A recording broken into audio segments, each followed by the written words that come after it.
explosion as you climb through 3,000 feet. Imagine a plane from smoke. Imagine an engine going clock, clock, clock, clock, clock, clock. It sounds scary.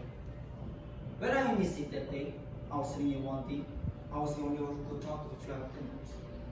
So I looked at them right away, and they said, no problem, we probably hit some risk. The pilot had to turn the plane around, and we went far. You could see banana. 2 minutes later, 3 things happened at the same time. The pilot lines up the plane with the river. That's just going up the route. He turns off the engines. Now, imagine being in a plane with no sound. And then he says 3 words. The most unemotional 3 words I've ever heard. He says, brace for impact. I didn't have to talk to the flight attendant anymore. I could see in her eyes, it was terror. Life was over. Now, I want to share with you 3 things I learned about myself that day.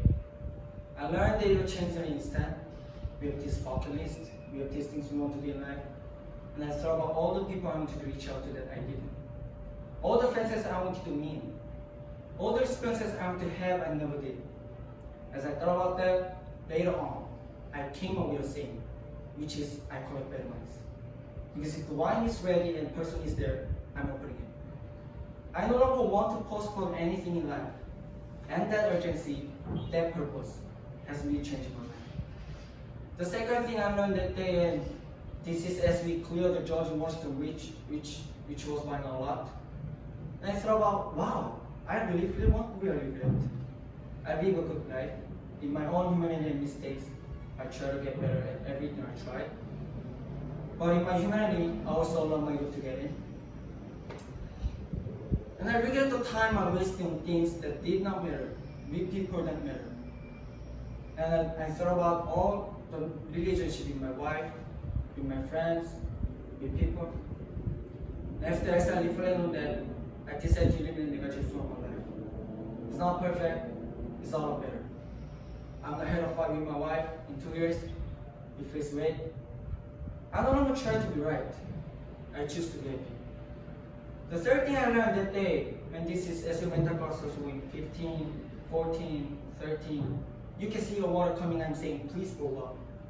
I don't want this thing to break in 20 pieces like you see in those documentaries.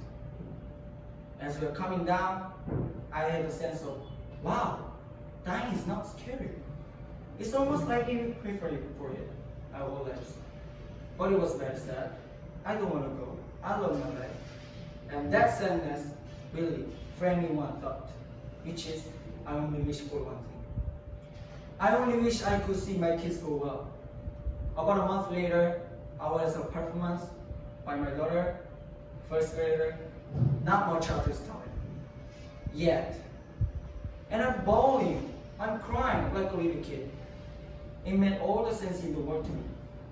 I realized at that point, by connecting those 2 dots, that the only thing that matters in my life is being a granddad. Above all, the only goal I have in life is to be a good dad. I was given the gift of a miracle of not dying that day. I was given another gift, which was to be able to see into the future and come back and live differently. I challenge you guys that are flying today. Imagine a plane. Imagine if a plane happens on your plane. How would you change? What would you get done that you're ready to get done because you think you'll be here forever? How to change your relationship and negative relationship in them. And more than anything, I will be the best parents you can. Thank you.